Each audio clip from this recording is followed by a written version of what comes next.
सराला form भरायची शेवटचे काही तास राहिलेले आणि अखेरही महायुतीचं ठरतंय काय नक्की होतंय काय? संभाजीनगर महानगरपालिकेच्या युती संदर्भामध्ये कालही आम्ही चर्चा करण्याचा प्रयत्न केला, परंतु त्यावर हवा तसा प्रतिसाद मिळाला नाही.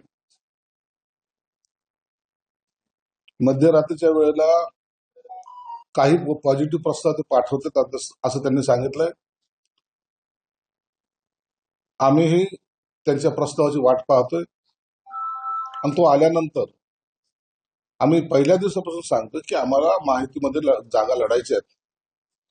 जो तो समाधानकारक असेल तर निश्चितच माहिती या ठिकाणी होईल. त्यामुळं त्यांचा प्रस्ताव कधी येतोय याकडे आमचं लक्ष आहे. सकारात्मक असेल म्हणजे सकारात्मक असेल सकारात्मक असलं तरच युतीमध्ये लढता येईल ना. पण अन्यथा मग तो काय पर्याय काढायचा किंवा काय मार्ग काढायचा याचा निर्णय एकनाथ शिंदे साहेब घेतील. तुम्ही आजपासून अर्ज भरणार? आजपासून आमच्या पक्षाचे उमेदवारांना काहींना जे काय आम्ही अर्ज भरायला सांगणार आहोत, कारण की शेवटचा उद्याच्या 3 वाजेपर्यंतचा वेळ आहे आणि एवढे सर्व अर्ज भरणं किंवा अर्ज किचकट असलेला अर्ज ते तपासणं यात वेळ जातोय. म्हणून काही उमेदवारांनी आज अर्ज भरायला हरकत नाही असं आम्ही त्यांना सांगितलं. आणि एबी फॉर्म कधी देणार? आता हे युतीचं बोलणं झाल्यानंतर तातडीने त्यांना एबी फॉर्म देण्यात येतील. पण शिवसेनेची जेवढी ताकद असणार, 2 आमदार, खासदार, पालकमंत्री असणार, इतक्या कमी जागा करतो शिवसेना काय करतो? कोणत्या कमी जागा? आणखी आमची जागेची बोलणी झालेलीच नाहीये. ज्या काही जागा वाटप होतील त्या सर्वांसमोर ठेवल्या जातील आणि त्यावर अंतिम निर्णय घेता येईल. असं बोललं जाते की बंडखोरी होऊ नये म्हणून दोन्ही पक्षांनी चर्चेचं धोरण लांबवायचं आणि उद्या घोषणा करायची आणि दुपारच्या वेळेस एबी फॉर्म बी फॉर्म प्रभागात तिथे नेऊन द्यायचे. नाही ह्या काही इलेक्शनच्या काही स्ट्रॅटेजी असतात ते काही करत असतात, परंतु जोपर्यंत आमचे फायनल बोलणे होत नाही तोपर्यंत त्यावर बाकी गोष्टीवर चर्चा करणं योग्य नाही. असं पण तुम्ही अल्टिमेटम काय आहे तुमचं? कारण की आता फक्त 8च तास, म्हणजे आजचे 4 तास आणि उद्याचे 4 तास, 8च तास अर्ज भरायला पाहिजे. तुमचं अल्टिमेटम काय? म्हणून आम्ही त्यांना तातडीने प्रस्ताव द्यायला सांगितलाय आणि उमेदवारांना सुद्धा आम्ही अर्ज भरायला सांगितलाय. आमच्या दोन्ही बाजून तयारी आहे आणि दोन्ही युती झाली तर युती बरोबर लढणार, नाही झालं तर स्वतंत्र लढणार. या सगळ्या तयारी आम्ही करून ठेवलेल्या आहे. प्रस्तावाबाबत थोडंफार माहिती देता येईल? किती जागा तुम्ही मागताय आणि ते किती जागा देऊ इच्छिताय? आमचा 41 जागेचा प्रस्ताव त्यांना दिलेला आहे आणि त्याच्यावर चर्चा चालू आहे. तडजोड करायला तयार आहात म्हणजे दोन्ही बाजूने, तुमच्याच बाजूने? तडजोड तर फायनल चर्चा जी आहे ते वरिष्ठ पातळीवर होईल. आम्ही त्याच्यावर तडजोड करणार नाही, तर वरिष्ठ पातळीवर शिंदे साहेब आणि देवेंद्र फडणवीस साहेब त्याच्यावर तडजोड करतील. प्रदीप जयस्वाल 4 वाजता सर्व शाखाप्रमुख नगरसेवक पदाधिकाऱ्यांची बैठक बोलवली. त्या निर्णयाचा इशारा द्यायचं ठरलं नाही, तसं नाहीये. सर्वांना बोलवणं याचं मागचं कारण आहे की आता निवडणुकीला लागायचंय, आम्हाला प्रचाराला जायचंय, तर सर्वांनी एकत्रितपणे कसं काम करायचं त्यासाठी त्यांनी बोलवलेली बैठक असावी. संभाजीनगरचं असं चित्र आहे, पण राज्यात सगळीकडेच असं चित्र आहे. तुमचं कुठेच जुळत नाही. आम्ही मराठवाड्याचा विचार करता 5ही महापालिका मोडलीच सुरू आहे. ती कुठं बोलून नाही. महानगरपालिकेची ही निवडणूक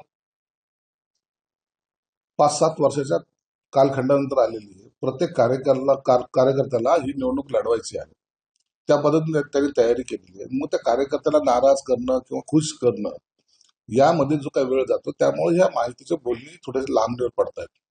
याचा अर्थ असा नाही, परंतु प्रत्येक पक्ष आपल्या वाट्याला जास्त जागा याव्यात यासाठी प्रयत्नशील आहे. उभाटा एकीकडं सर्वाधिक जागा लढवतोय, उभाटा 75 जागा लढवतोय आणि त्या मुस्लिम उमेदवारांना संभाजीनगर. उभाटा काय? उभाटा मामू आहे ते. त्यांना त्याच्याशिवाय त्यांना पर्याय काय? त्यांनी मुस्लिमांना जागा द्याव्यात का नाही द्याव्यात हा त्यांचा प्रश्न, वैयक्तिक प्रश्न आहे आणि त्यांना मताची जर बेरीज करायची असेल तर अशा प्रकारे त्यांना करावंच लागतं. पण एकीकडे उभाटा 75 तुम्ही 35-40 जागा लढवताय. उभाटाच्या बरोबर कोणी जायला तयार नाही ना. उद्या सपानी 115 जागा लढवल्या म्हणून काय झालं? जागा लढवणं आणि यश संपादन करणं याच्यामध्ये फार फरक आहे. तुम्हाला कुणकुण लागले असं कळालं की तुम्ही आधी जाहीर केली की जे बंडखोर आहेत, जे नाराज आहेत तुमच्याकडचे, म्हणजे भाजप तुमच्याकडचे, ते पटकने त्यांच्याकडे जाऊन सीट्स देण्यासाठी ते बसलेले आहेत. ते कुठलीही रणनीती आखत नाही. अहो, हे निवडणूक आहे. या निवडणुकीमध्ये कोणी नाराज होणार, कोणी खुश होणार, हे ठरलेलं आहे. याच्यात गणितामध्ये नवीन काही चेंजेस होणार नाही. प्रत्येक पक्षामध्ये या पद्धतीचं सगळं गणित असतातच. कोणताही पक्ष त्यांच्या पक्षाच्या कार्यकर्त्याला संपूर्णपणे खुश करू शकत नाही, ही वस्तुस्थिती आहे. आणि म्हणून या आणि कार्यकर्त्याची निवडणूक असल्यामुळे यामध्ये बंडखोरी काही प्रमाणात होण्याची शक्यता नाकारता येत नाही. पण त्याचा युबीटीला फायदा होईल का? युबीटीला वगैरे फायदा होत नाही असं. पण उभाटा म्हणते की भाजपनं शिवसेना त्यांची जागा दाखवली, 25 जागा बोलवून करून टाकली. आम्हाला काय जागा दाखवली नाही दाखवली हा आमचा अंतर्गत प्रश्न आहे. उभाटा आता त्यांच्याबरोबर कोणी नसल्यामुळे त्यांना आजकाल ते फ्रस्ट्रेशन आहे. ते कोणत्या याच्यावर निवडणूक लढवतील ते त्यांनाच माहिती. संजय राऊत असं म्हणाले, शिंदे गट म्हणतो आम्ही बंड केली. कसलं बंड? घंटा. त्यांना बूट चाटावं लागते. आता आम्ही जे काही बंड केले त्यामुळं तुम्हाला जी आमची घंटा वाजवायची वेळ आलेली त्याकडे तुम्ही लक्ष द्या. आम्ही तुमच्या हातात आमचा घंटा दिला आणि तुम्हाला वाजवायला लावला आणि आमच्या नावाने रोज बोंबलताना तुम्हाला तो घंट्याची आठवण येते.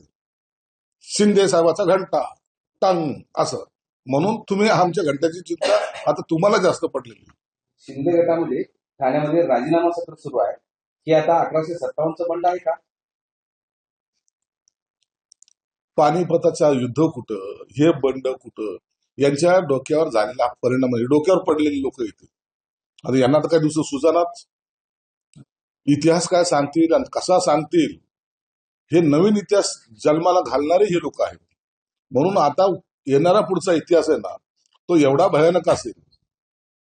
इति संजय राऊत अशा पद्धतीचं ते पुस्तक जर निघालं तुम्हाला वाटतं ते एक वेगळंच इतिहासाची एक निर्मिती त्यांच्या माध्यमातून व्हायची शक्यता नाकारता येत नाही. भाजप असं म्हणतंय की आमदाराच्या मुलाला तिकीट देऊ नये, दिले जाऊ नये. पण तुमच्याकडे शिवसेना असं म्हणते की ते काय त्याच्यात काही गैर नाही. त्यालाच आता संजय राऊत असं म्हणताय की आमदाराची मूल काम करत आहे, त्यात चुकतं काय, त्या तरुणाला संधी मिळाली पाहिजे. म्हणजे तुमच्या मताशी संजय राऊत सहमत आहे. बघा राजकारणामध्ये असे प्रकार काय आजच घडतायत अशातले भाग नाहीये. पूर्ण सगळ्या 50-70 वर्षाचा इतिहास पाहिला तर या सगळ्या घटना घडत असतात आणि याच्यावर चर्चा हे होत असतात. पण भाजप मुलांना तिकीट न नाकारून तुमच्या एकदम भूमिकेला छेद देते का सगळं?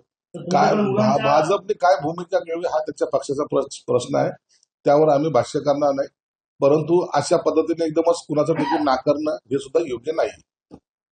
खूप राजधानी महायुती फुटण्याच्या मार्गावर आहे. भाजपकडून शिवसेनेला 1 अंकी जागाचा प्रस्ताव म्हणजे फक्त 9 जागांचा प्रस्ताव पाठवला. कुठे आपण ऐकलं तर खूप आपण राजधानी 20 जागा मागितल्या, तिथं देत नाही 20 जागा.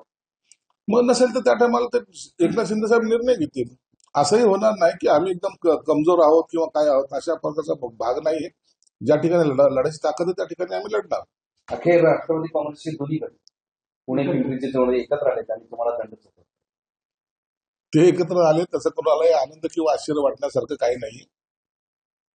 पुण्याचं बारामतीचं राजकारण हे सगळ्या महाराष्ट्राने पाहिलेलं आहे.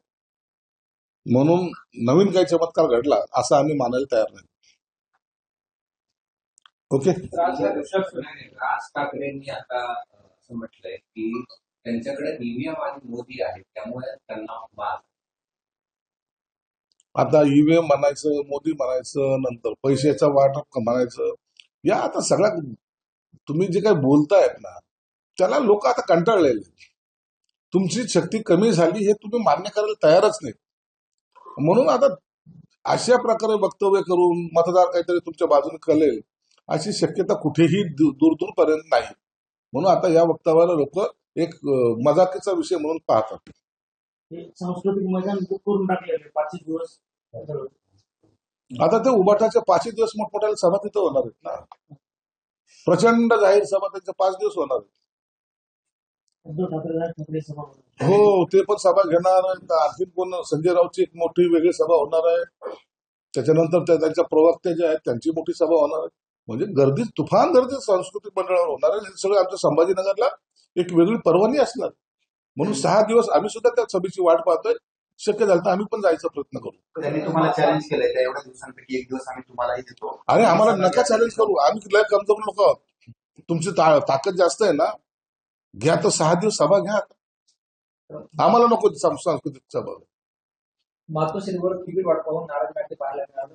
वरून संदेशाने आणि प्रभावाच्या नाराज नाट्य. निवडणुकीच्या काळामध्ये हे नाराजी नाट्य प्रत्येक पक्षात होतं. त्यांच्या पक्षात झालं म्हणून आम्ही टीका करायची आणि आमच्या पक्षात झालं तर त्यांनी टीका करायची. हा स्वभाव नसावा. प्रत्येक पक्षामध्ये ह्या टिकिटासाठी कुरबुरी ह्या होत असतात. तुमचा महायुतीचा तिसरा जो घटक पक्ष आहे त्याला विचारलंच नाही, संपूर्ण मराठवाड्यात विचारलं नाही, ते कोण केली उचललं नाही, त्या सगळीकडे स्वतंत्र लढतात, फरफटत आले आणि संपले असं काय. बरं, इकडं नावामध्ये पण नाही. आता या बाबतीबद्दलचा विचार हा वरिष्ठ नेत्यांनी करायचा असतो. त्यांच्यामध्ये काय ठरलंय काय नाही त्याच्याबद्दलचं भाष्य मी करणं योग्य नाही. पण इथे 100 जागा लढवत आहे. त्यांचा तो पक्षाचा विषय आहे. त्यांनी किती लढवा हा त्यांचा प्रश्न आहे, म्हणून त्याच्यावर भाष्य करणं योग्य नाही. ओके. सर, मराठवाड़ा में महाराष्ट्र में आपकी और भाजपा की युति नहीं मुझे दिखाई दी, इसके बारे में आप क्या कहें? देखिए, मराठवाड़े में हम सब तरफ बार बार कह रहे कि हमको युति चाहिए, महायुति होना ये हमारा ध्येय है, महायुति में लड़ेंगे और अच्छा सी जीत हासिल करेंगे, ये हमने सोचा है. इसलिए हम भी उनके साथ हमेशा कांटेक्ट करते रहते. अभी लास्ट स्टेज है, करीबन अभी 8 घंटे, मतलब कल 3 बजे तक फॉर्म भरने का आखिरी टाइम है. उसके आज के आज ही अगर वो युति होती नहीं तो फिर वो अलग अलग अपने अपने बलबूते पे लड़ना पड़ेगा, या युति हुई तो साथ में लड़ना पड़ेगा. सर, बांग्लादेश में हिंदुओं के खिलाफ हिंसा जारी है, फिरोजपुर में 3 हिंदू परिवारों के घर जलाए गए. बांग्लादेश हो या पाकिस्तान, इन्होंने हमेशा हिंदुओं का द्वेष किया है, हिंदुओं का रहना वहां का मुश्किल किया है, धर्मांतर करने की कोशिश की है, और इसी तरह की राजनीति ये दोनों देश ने पहले से अपनाई है. इसलिए अब इनको सबक सिखाने का वक्त आया है. जरूरी है वहां का हिंदू बचाना, ये हमारी भी जवाबदारी बनती है, और हमारे पंतप्रधान जरूर उसके बारे में कुछ ना कुछ एक्शन लेंगे.